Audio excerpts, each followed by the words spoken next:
Northport police say Ludwig ambushed a woman in the driveway at knife point. The woman wrestled away the knife and stabbed Ludwig several times before she escaped. Another woman who wishes to remain anonymous says she saw the attack. Young lady was standing there and a man was grasping her from behind, and there was quite a struggle.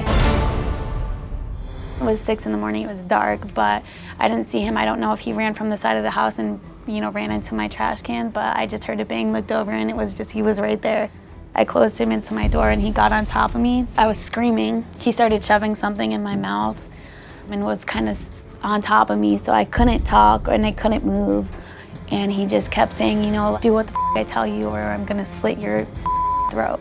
He had a knife to my throat. He's shoving something in my mouth and I can't talk, and I don't know if he pulled it out, and I just put my hands up. I was like, John, I'm listening to you. What do you want me to do? I'll do whatever you want. He was able to just kind of shove me into the passenger seat. He got in and he has a knife to my throat with his left hand, and he goes to start the car and realizes the keys aren't in the ignition.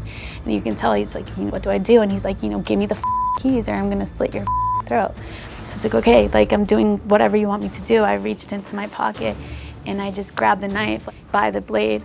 So like my fingers here got cut a little. So this part must have been on the black part, but I'm like this, and I hurried up and grabbed my door and kicked it open and was able to, start to step out, and he had me by the throat, and I just kept going. Like I pulled myself out of that car. Like I think I pulled him. So I'm standing up at this point and he's got his arm around me, and he was able to get himself out of the car, and I, kind of swung the knife back slowly, like warning him, like, let go of me. And I did that a couple times, and I'm thinking he's not letting go. Like, it's either me or him right now. Like, I'm not coming out of this. It's me or him. So I just kept swinging back, like, as hard as I could. And I didn't even know that I struck him. I had no idea. As soon as I felt myself being released, I ran. Like, I ran. I didn't even look back. I did not even look back. I thought that he was still out there. So you were able to get to the door? Yeah. Thank God. Yeah. But you're getting out of the car and you're standing up and he's still got a hold of you. Yeah.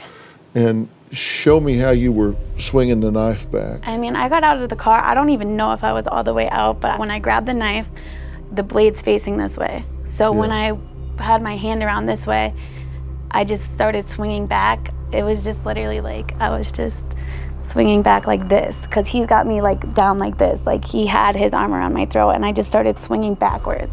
And when I knew that he wasn't letting go, I just put all my strength into it, and I was like, I'm getting away from this.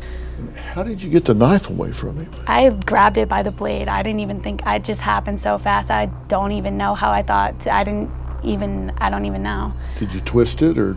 He had to be on drugs. It was too easy. It just happened too easy for me. So I don't even know why I did that. It wasn't like, oh, I'm gonna grab this knife from him. It just was like, it just happened. Like I just grabbed it.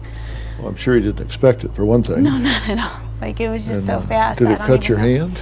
Not too bad. This part I think got, it was like a kitchen knife. So this must have been on the black part, and the blade must have got like right here, a little bit right here nicked. But were you bleeding? Yeah, when the cops took pictures of my hands, it was just covered. In my face, my mouth was like bruised all the way up here, like. From what he stuffed in it? Yeah. Do you know yet what it was? I don't. The bottom part didn't get cut up at all. I think it was some kind of glove, where the top is rough. Because when the cops found him, he had gloves on, and they found his backpack up the road, which had duct tape in it and gloves and some more knives. He had more knives, duct tapes, and gloves in his backpack. Well, the day before, what I started saying when he got a hold of me on a girl Lauren's account, he kept saying, he was pretending to be her. But I could tell it was him because the way he would type paragraphs and paragraphs and paragraphs. He was messaging me, you messed John up so bad. He loves you so much. If you don't take him back, he's not going down alone. And I was like, all I had to say to that was, please leave me alone. I'm not talking to you about John. And then further on, I realized it was him, and I said, listen, John, if you don't leave me alone, I'm getting the police involved. And the last thing he said to me was, you just signed your will to live. And the next day, he came to my house.